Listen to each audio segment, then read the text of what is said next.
waa BBC oo aad ka dhageysanaysaan mawjadaha gaagaaban ee famiyada magaalooyinka qaar taleefanka gacanta iyo barta internetka ee bbcsomali.com.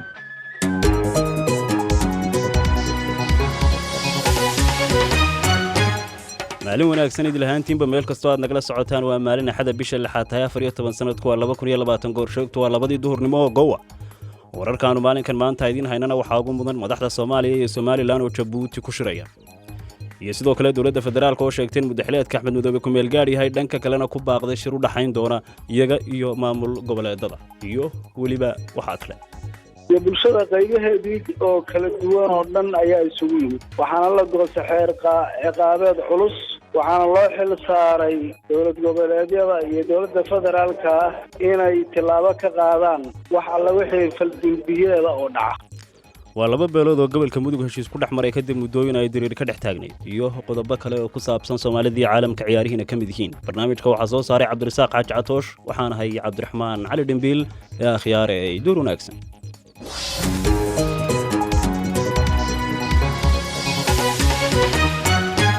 dhegeystayaal sidaad nooga barateen qodobadaas oo fidsan way noo soo socdaan, balse aynu ku horeyno wararkii caalamka iyo Axmed Nagaashi. mahadsanid Dhimbiil. wasiirka arrimaha gudaha India Amit Shah ayaa shaaciyay xaalad degdeg oo u gaara caasimadda Delhi oo lagu soo rogayo maadaama oo lala tacaalayo wax ka qabashada fiditaanka fayraska corona oo si laba kacleeyay. waxaa la saddex laabi doonaa baadhitaanka toddobaadada soo socda, waxaanu sheegay in 500 oo buuriyada tareenada laga dhigi doono waadhar la dhigo sariiraha lagu baanto bukaanka cudurkaasi ku dhacay. askari boolis oo caddaan oo lagu eedeeyey inuu toogasho ku dilay eedaysane madow oo ka baxsanayay magaalada Atlanta ee dalka Maraykanka ayaa shaqadii laga eriyey isla habeennimadii ay dibadbaxyo ka dhasheen dilkaasi. askari kale oo isna dhacdada lala xidhiidhiyay ayaa fasax loo diray taliyihii booliska ee magaaladuna uu iscasilay. muuqaal laga duubay dhacdadaasi ayaa muujinaya ka hor intii aan ninkaasi cagaha wax ka diin isaga iyo askartaas oo gacanta iskula tegay. ninka dhintay waxaa la odhan jiray Richard Brooks. qareenka qoyska Brooks, Chris Stewart, oo warfidiyeenka kula hadlay magaalada Atlanta ayaa waxa uu yidhi What it boils down to, black, white, Hispanic, whatever you are. waxay arrintu ku soo biyo-shubanaysaa in madow, caddaan iyo dadka Latin America ka soo jeeda ka doontaba aha oo miyaanad khaatiyaan ka joogin dhacdooyinka noocan ah ee dhacaya. waxaan aragnaa in dadka mudaharaadaya ee dariiqyada iskugu soo baxay ee isir walba lihi ay yihiin dad aan qaadan karin oo uu dhibayo dilka ragga madow. kumanaan qof ayaa isugu soo baxay magaalooyin ku yaala dalka New Zealand iyagoo taageero u muujinaya dhaqdhaqaaqa sirta koordiidka ah ee Black Lives Matter. mudaharaadadu waxay ka dhaceen magaalooyinka Auckland, Wellington iyo Dunedin. dadka ololaha wada ayaa muujinaya inay ka cadhaysan yihiin takoorka ka jira Maraykanka iyo sidoo kale ka lagu hayo dadka waddanka asalkoodu yahay ee Maoriga la yidhaahdo. 2 nin oo dablaya ayaa weeraray saldhig boolis oo ku yaala koonfurta Philippines, waxaanay dileen 2 askari oo boolis, 2 kalena dhaawac halis ayaa gaadhay. weerarka waxaa lagu qaaday koonfurta magaalada Barang ee gobolka Sulu. askari boolis ayaa sheegay inay u badan tahay in dableydaasi ahaayeen maafiyada maandooriyaha ka shaqaysata. Venezuela ayaa dalbatay in la sii daayo ganacsade saameyn badan oo lagu xidhay dalka Cape Verde oo Maraykanku ku eedeeyay musuqmaasuq. Venezuela waxay sheegtay in Alex Saab oo la sheego inay isu dhow yihiin madaxweyne Nicolas Maduro oo uu socdaalay si uu soo iibiyo dawo iyo cunto dalku kula dagaalamo fayraska corona. ugu dambeynna booliska India ayaa sheegay in mid ka mid ah jilayaasha ugu magaca dheer Bollywood oo la yidhaahdo Sushant Singh Rajput laga helay isagoo meeyda guri ku yaala magaalada Mumbai. boolisku waxay rumaysan yihiin inay dhici karto inuu isdilay ninkaas oo 34 jir ah, maadaama hore loogu soo warramay inuu marka horeba qabay cudurrada dhimirka ku dhaca qaarkood. warkii duhurnimana waa nageeta Cabdiraxmaan. aad buu mahadsan yahay Axmed Nagaashi. dhegeystayaal u diyaar garoobay idaacaddeenii duhurnimo oo fidsan. aynu ku bilownay waxaa maanta Jabuuti ka furmay kulan ay ku wada hadlayaan wafdiyo ka kala socda Soomaaliya iyo Somaliland oo ay kala hogaaminayaan madaxweyne Maxamed Cabdullaahi Farmaajo iyo Muuse Biixi Cabdi. waxaana sidoo kale kulankan goobjoog ka ra'iisul wasaaraha dalka Itoobiya Abiy Ahmed. bal faahfaahinta kulankaas iyo xogtii ugu dambeysay waxaa inoo haya Cabdirasaaq Xaaji Catoosh oo hadda igula sugan stuudiyaha. Cabdirasaaq. Cabdiraxmaan oo shirka waa uu furmay kadib markii wafdi Hargeysa iyo Muqdisho ka tagay ay saaka magaalada Jabuuti gaareen. shirkan oo inta badan wax badan aanan laga ogeyn oo isbuucan uu soo baxay inuu dhacayo ayaa waxa la sheegayaa in kulankii ugu horeeyay hadda loo fadhiyo, albaabada ayaana u xiran, wax warbaahin oo halkaasi joogtana malahan. markaad eegto wararka lan ka helayna Jabuuti iyo labada dhinac ee Hargeysa iyo Muqdisho ka kala tagayna ilaa hadda ma caddo ajende rasmi ah cabdiraxmaanow oo labada dhinac ay maanta shirka ku furayaan dabcan maanta ilaa iyo berrito unbaana la ogaan doonaa qodobada miiska saaran ee ay tahay in labada dhinac ay ka wada hadlaan balse sida muuqata waa shir miisaankiisu culus yahay muddana in laga soo shaqeeyey aad moodo marka la eego martida joogta iyo weliba qaabka shirka loo qorsheeyey iyo safarkan isaga ahba waxaa la isweydiin karaa cabdirasaaq shirkani muxuu kaga duwan yahay shirarkii hore u dhex mari jiray labada dhinac waa su-aal aad muhiim u ah waa marka koowaade wafdiga labada dhinac kala matalaya waa wafdi heer sare ah labada madaxweyne golayaashii shacabka guddoomiyaashii wasiirro miisaan leh marka laga soo tago dhinacyada soomaalida ee kulmaya cabdiraxmaan oo shirkan waxaa martigeliyey madaxweyne ismaaciil cumar geele oo la filayo maanta inuu isaga dahfuro oo martina loo yahay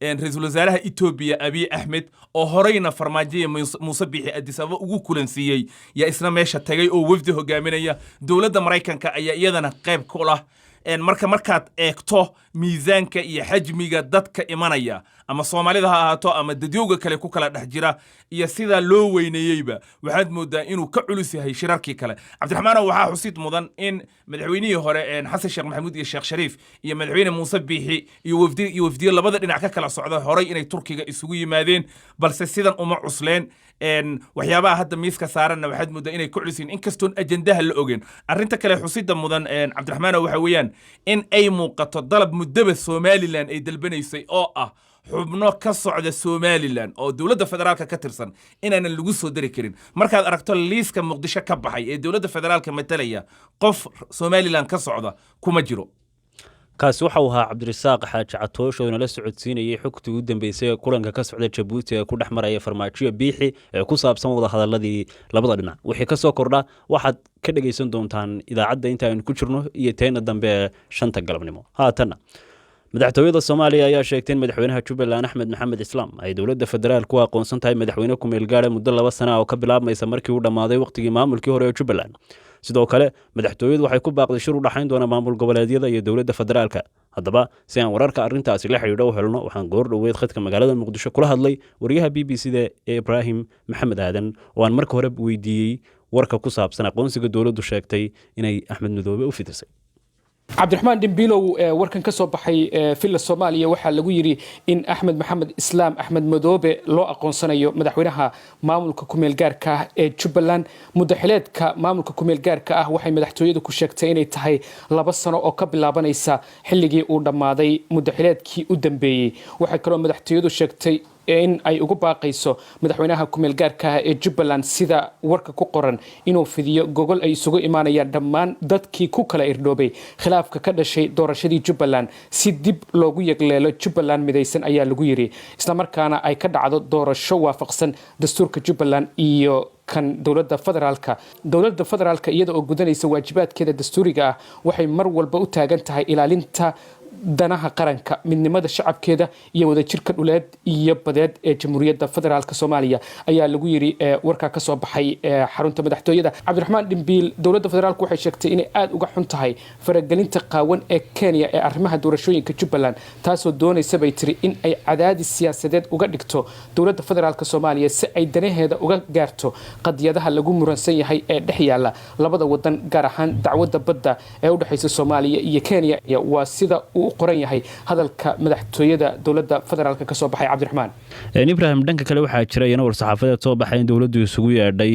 kulan maamul goboleedyada iyo gobolka Banaadir bal kaana maxaanu kala soconaa cabdiraxmaan waad mahadsan tahay isla madaxtooyada war kale oo ka soo baxay waxaa loogu baaqay dabcan wuxuu daba joogaa kan war-saxaafadeedkii kan ka horreeyay Axmed Maxamed Islaam loogu aqoonsaday madaxweynaha ku meel gaarka ee Jubbaland dowladda federaalka gaar ahaan madaxweynaha ayaa la sheegay inuu casuumaad rasmi ah oo ku saabsan shirka golaha amniga qaranka in uu u dirayo madaxweynayaasha dowlad goboleedyada iyo gudoomiyaha maamulka gobolka Banaadir shirkan ayaa ku saabsan baa la yiri sidii wada tashiyo ballaaran looga yeelan lahaa geedi socodka doorashooyinka dalka arrimaha amniga dagaalka ka dhanka ah waxaa loogu yeero kooxaha argagixisada, dhammaystirka dib u eegista dastuurka iyo horumarinta dhaqaalaha. sidoo kale waxaa jira ayaa la yidhi shir horudhac ah oo ku qabsoomaya aaladda la iska arka kaasoo lagu qiimeynayo dadaalada wadajirka ah ee haatan socda ee lagula dagaalamayo cudurka coronavirus, sidii loo sii xoojin lahaa kahortagiisa iyo culayska dhaqaale ee ka dhashay.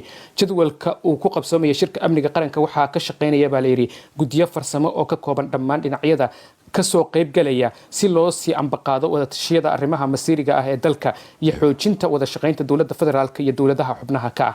madaxweynaha Soomaaliya waxaa kale oo adkeynaya baa la yidhi muhiimadda shirkan maadaama uu dhammaystir u yahay guulaha siyaasadeed sida ay madaxtooyadu sheegayso ee laga gaaray amniga iyo dhaqaalaha ee ay sida wadajirka u gaareen baa la yidhi dowladda federaalka iyo shacabka Soomaaliyeed. waxaana uu shirkani xoojinaya baa la yidhi jahaynta hanaanka dimuqraadiyadeed ee dalka. dabcan cabdiraxmaan dhimbiil waxaad ka warhaysaa in maalmo ka hor aqalka sare gudoomiyuhu uu guddi magacaabay uu u saarayo wadahadalka madaxda dowladda federaalka iyo madaxda dowlad goboleedyada. sidoo kale waxaa jira cadaadis ka imaanaya beesha caalamka iyo safaaradaha reer galbeedka ee muqdisho ku yaala ee ah in dhinacyada Soomaalidu ay wada hadlaan. marka martiqaadkii hore iyo shirkii uu ku baaqay gudoomiyaha aqalka sare iyo kan hadda madaxweynuhu ku baaqay sida ay isu waafaqayaan iyo sida ay suurtagal ku tahay waxyaabahaas oo dhan waa su'aalo ku gadaaman wararkan kala duwan ee maanta madaxtooyada ka soo baxay.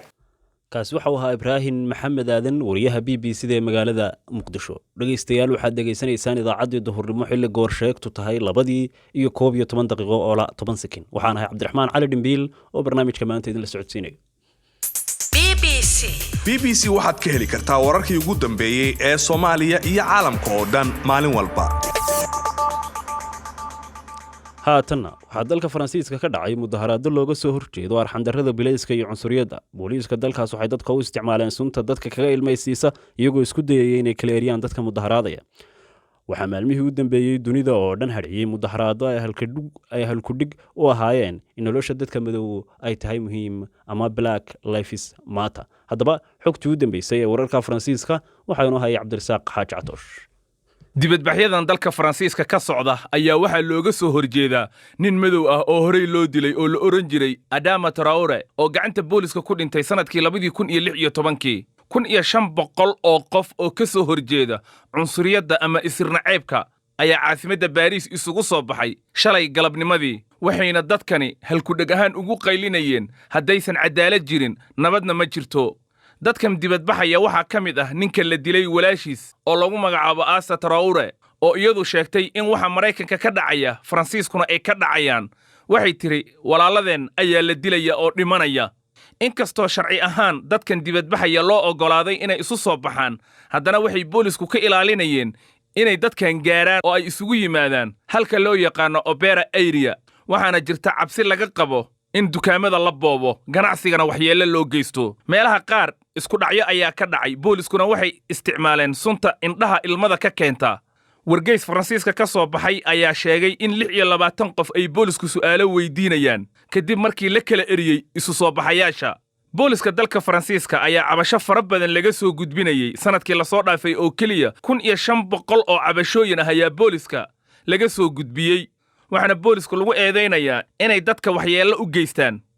isbuucan maalinkii Isniinta ayaa wasiirka arrimaha gudaha Christopher Castaner waxa uu sheegay in gebi ahaanba la joojiyey in boolisku ay isticmaalaan qoorqabadka ama inay dadka cunaha ku dhegaan oo ay ciijiyaan kadib markii cabasho laga soo jeediyey tallaabadaasi iyada ah. dibadbaxayaasha Faransiiska ku bannaanbaxaya qaarkoodna waxay ka cabanayaan dhibka booliska ay ku hayaan dadka shacabka gaar ahaan dadka laga tirada badan yahay. aad buu mahadsan yahay Cabdirasaaq Xaaji Catoosh oo warbixintaasi nala socodsiinayay. dhageystayaal waxaad naga dhageysanaysaan idaacadda BBC-da iyo bartaana ku leenahay Facebook ee bbcsomali.com.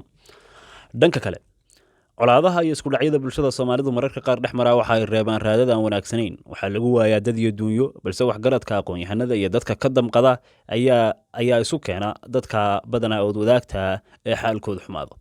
degmada Bandiradley ee gobolka Mudug waxaa heshiis ku dhexmaray beelo halkaa muddo ku dagaalamayay, waxaana ka qayb qaatay gaarista heshiiskaas iyo xalinta madmadowga ka dhex jiray beelahaas iyo siyaasiyiin, odayaal iyo waxgarad labada dhinac ka soo kala jeeda. haddaba si aan bal wax uga ogaano halka wax marayaan, Cabdikariin Sheekh Axmed waxa uu ka mid yahay beelaha heshiiska wada gaadhay, waxa uuna Samiir Cabdilaahi uga warramay qodobada lagu heshiiyey iyo marxaladihii uu soo maray u dambeeyey. heshiisku wuxuu soo bilowday 2007 2012 hadda ugu dambeyntii dhacdooyin baa dhacdhacayay. heshiis ayaa la ahaa, waxyaalaha dhacdooyinka waa la xallin jiray. 2017 ayaa waxaa dhacdooyin isdaba jooga ilaa iyo hadda socdeen.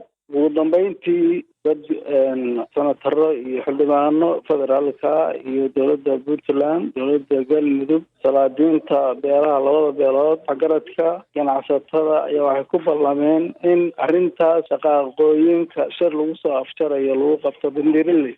shirkaas wuxuu bilowday 5tii bishan June. waxyaalaha shirka lagu gaarayna waxa weeye in la xalliyo dhibaatooyinkii soo dhacay ilaa 2017 iyo in la sameeyo xeerar ciqaabeed looga hortagayo dhibaatooyinka dadka wax magaratada ay sameynayaan. waayahay, marka maxay isku hayeen labada beelood? labada beelood waxa ay isku hayeen Soomaalidoodana dagaalkeeda wax cilmi ku dhisan ma aha. waxa weeye dhacdooyin baa iska dhacaya, dad reer miyiga oo hubaysan baa dadku deegaamadu daris ka yihiin. marka dadka dagaalka ku bahaloobay ayaa isdilaya, ama dekanooyin baa mar intay dhacaan oo halkii loo dacwoon jiray maxkamadaha iyo cadaaladda ayaa waxay noqotay cadaaladda in lagu xalliyo in qofku gacmihiisa cadaaladda ku raadsado. marka dekanooyin hadda meel ka kacaya ayaa dhibaato ka socda. marka ma jirtay horaan marar aad heshiiseen oo sida hadda oo kale aad is hor fadhiisateen oo bal aad gacan isu qaadeen? in badan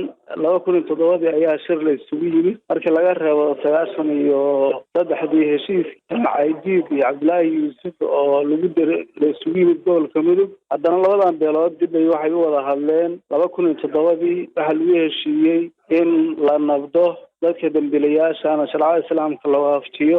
ilaa iyo 2017 dhacdo kasta oo dhacda xal baa laga gaaray. 2017 ilaa iyo hadda ayaa waxaa yimid dhacdooyin isdaba jooga oo xalkooda la gaari waayay. markan yaa ballan qaadaya in heshiiskan uu noqon doono mid waara, maadaama horaanba dhowr jeer loo heshiiyey haddana dagaalkii uu soo noqday? marka hore ilaahay baan waxaan ka rajaynaynaa in ilaahay noo hirgeliyo oo ayna shaqaaqa dambe soo laaban. marka kale shirkaani ma ahan miisaankii shirarkii hore ma lahayn, waa ka duwan yahay. erga 300 oo qof gaarisa ayaa isugu yimid. culimaadudiinkii, mas-uuliyiintii heer federaal iyo heer dowlad goboleed, odayaashii dhaqanka iyo bulshada qaybaheedii oo kala duwan oo dhan ayaa isugu yimid. waxaana la goostay xeer ciqaabeed culus.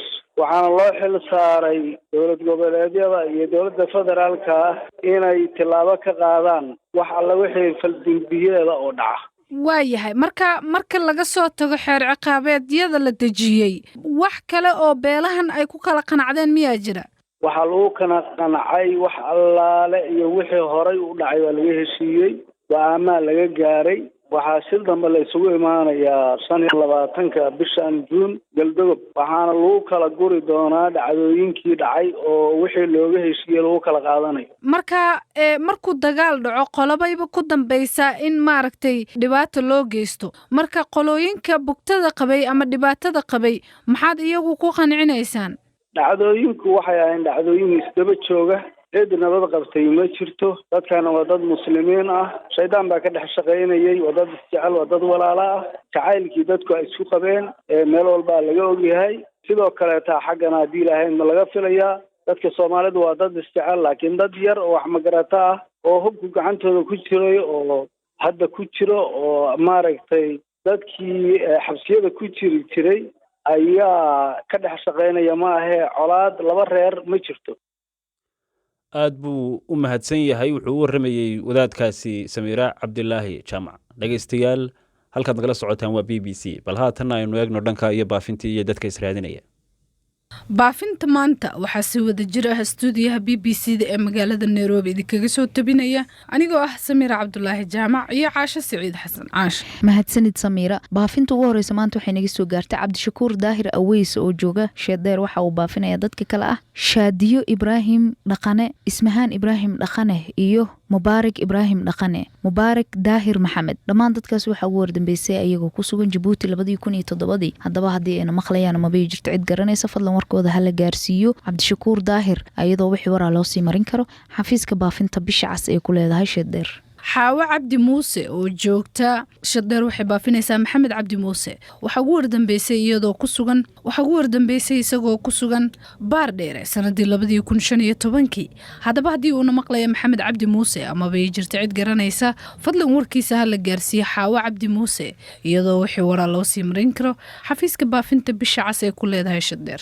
raxmo cusmaan daahir oo joogto shadeer waxay baafinaysaa zahro cusmaan daahir iyo tufaax cusmaan daahir waxaa ugu wardambeysay ayagoo ku sugan xirada qaxootiga kaakuma 2019 haddaba haddii ayna maqlayaan zahro iyo tufaax amabay jirto cid garanaysa fadlan warkooda ha la gaarsiiyo raxmo cusmaan iyadoo wixii waraa loo sii marin karo xafiiska baafinta bisha cas ee ku leedahay shadeer. fawzi ibraahim idris oo joogta shadeer waxay baafinaysaa dadka kale ah muniir maxamed aadan iyo israa maxamed aadan waxaa ugu wardambeysay iyagoo ku sugan doolow Itoobiya sanadii 2006 haddaba haddii ayna maqlayaan amaba ay jirto cid garanaysa fadlan warkooda ha la gaarsiiyo fawzi ibraahim idris iyadoo wixii waraa loo sii marin karo xafiiska baafinta bisha cas ee ku leedahay shadeer.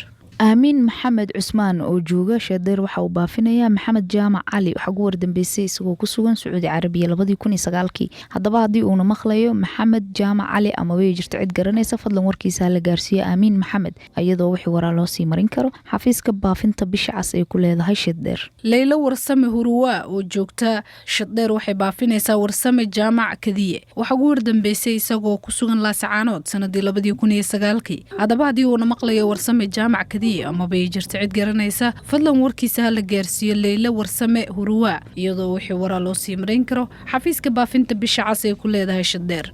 ubax muxiidiin ibraahim oo joogta shadeer waxay baafinaysaa huda cabdiqaadir xirsi marwaan cabdiqaadir xirsi ibraahim cabdiqaadir xirsi iyo iidle faarax muuse dhammaan dadkaas waxaa ugu wardambeysay ayagoo ku sugan maraykanka 2004 haddaba haddii ayna maqlayaan amabay jirto cid garanayso fadlan warkooda ha la gaarsiiyo ubax muxiidiin iyadoo wixii waraa loo sii marin karo xafiiska baafinta bisha cas ee ku leedahay shadeer. rooda cabdifataax muniir oo joogta shadeer waxay baafinaysaa dadka kale ah hodan qadar jaamac cabdirashiid cabdulaahi yuusuf iyo muna cabdulaahi yuusuf dhammaan dadkaasi waxaa ugu wardambeysay iyagoo ku sugan boosaaso sanadii 1999 haddaba haddii ayna maqlayaan amabay jirto cid garanaysa fadlan warkooda ha la gaarsiiyo rooda cabdifataax muniir iyadoo wixii waraa loo sii marin karo xafiiska baafinta bisha cas ee ku leedahay shadeer. yaasmiin cabdi shirwac oo joogto awbarre waxay baafinaysaa jamaal cabdi aadan waxaa ugu wardambeysay isagoo ku sugan afgooye 2011 haddaba haddii uuna maqlayo jamaal cabdi aadan amabay jirto cid garanaysa fadlan warkiisa la gaarsiiyo yaasmiin cabdi shirwac iyadoo wixii waraa loo sii marin karo xafiiska baafinta bisha cas ee ku leedahay awbarre. umul warsame huruwa oo jooga shadeer waxa uu baafinayaa muwaahib nuur cabdirasaaq iyo ramlo nuur cabdirasaaq waxaa ugu wardambeysay iyagoo ku sugan yemen sanadii 2017 haddaba haddii ayna maqlayaan amabay jirto cid garanaysa fadlan warkooda ha la gaarsiiyo umul warsame huruwa iyadoo wixii waraa loo sii marin karo xafiiska baafinta bisha cas ee ku leedahay shadeer.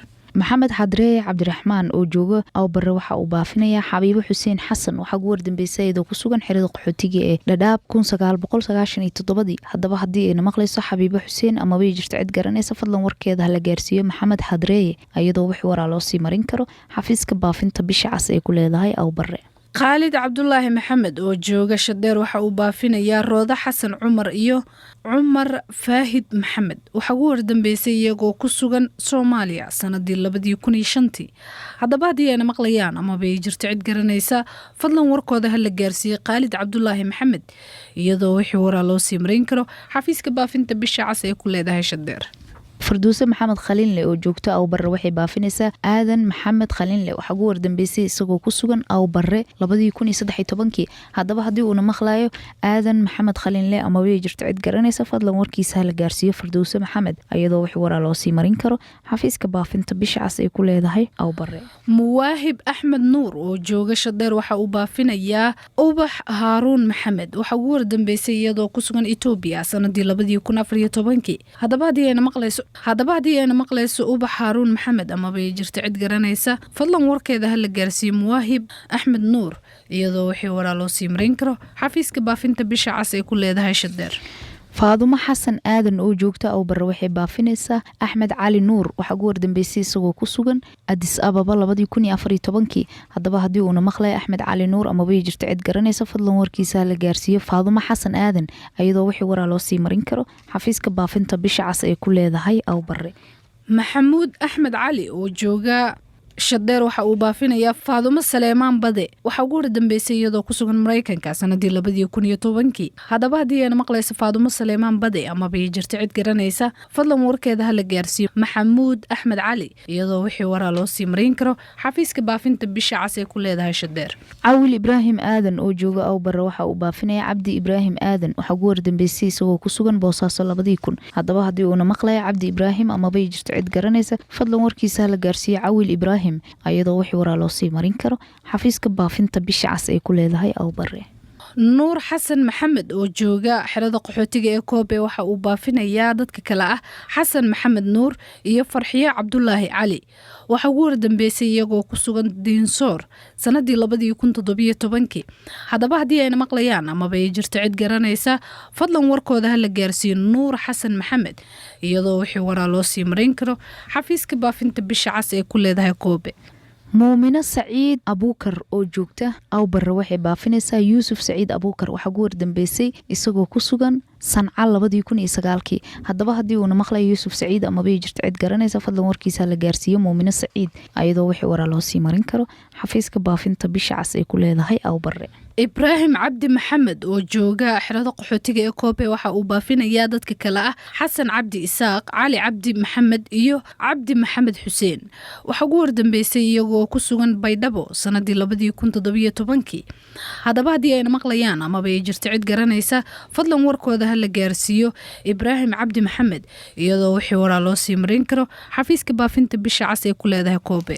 naasir cali cabdi oo jooga aw barre waxa uu baafinayaa cibaado cali cabdi waxaa ugu wardambeysay iyadoo ku sugan muqdisho 2013 haddaba haddii ayna maqlayso cibaado cali cabdi amaba ay jirto cid garanaysa fadlan warkeeda ha la gaarsiiyo naasir cali cabdi iyadoo wixii waraa loo sii marin karo xafiiska baafinta bisha cas ay ku leedahay aw barre. mukhtaar isaaq aadan oo jooga xerada qaxootiga ee koobe waxa uu baafinayaa cali isaaq aadan waxaa ugu wardambeysay isagoo ku sugan soomaaliya sanadii 2012 haddaba haddii uuna maqlaya cali isaaq aadan amaba ay jirto cid garanaysa fadlan warkiisa ha gaarsiin mukhtaar isaaq aadan iyadoo wixii waraa loo sii marin karo xafiiska baafinta bisha cas ee ku leedahay koobe.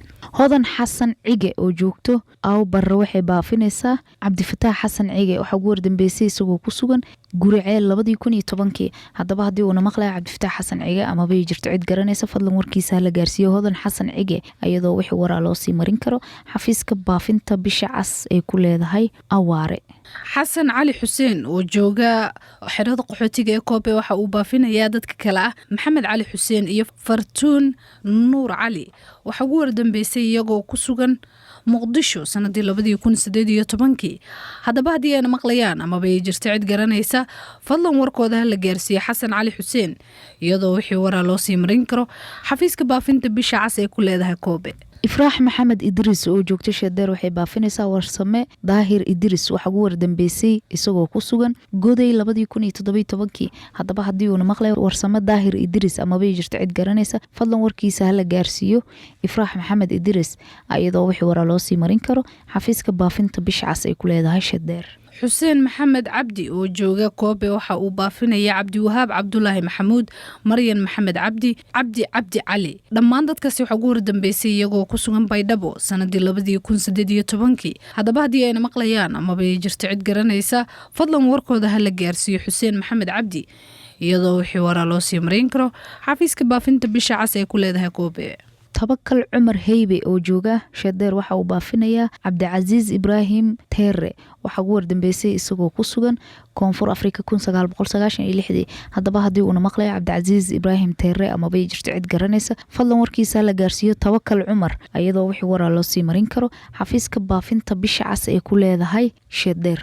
madiino cabdulqaadir cali oo joogta koobe waxay baafinaysaa faadumo cabdulqaadir cali waxaa ugu wardambeysay iyadoo ku sugan soomaaliya sanadii 2012 haddaba haddii ayna maqlaysa faadumo cabdulqaadir cali amaba ay jirto cid garanaysa fadlan warkeeda hala gaarsiiyo madiine cabdulqaadir cali iyadoo wixii waraa loo sii marin karo xafiiska baafinta bisha cas ay ku leedahay koobe.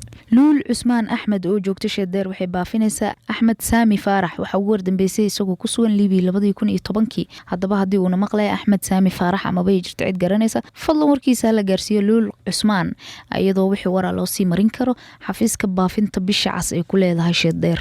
baafinta ugu dambeysana waxay naga soo gaartay axmed cali galeyd oo jooga awbare waxa uu baafinayaa shariifo yuusuf gacal waxa ugu wardambeysay iyadoo ku sugan kismaayo sanadii 2001 haddaba haddii ayna maqlaysa shariifo yuusuf gacal amaba ay jirto cid garanaysa fadlan warkeeda hala gaarsiiyo axmed cali galeyd iyadoo wixii waraa loo sii marin karo xafiiska baafinta bisha cas ay ku leedahay awbare. baafintina maanta waa naga intaa. dhegaystayaal sidoo kale idaacaddeenni duhurnimo ayaa inaga intaasa tan iyo intaanu dib u kulmayno waxaan ahaa cabdiraxmaan cali dhimbiil ee waxaan idin leeyahay nabaday.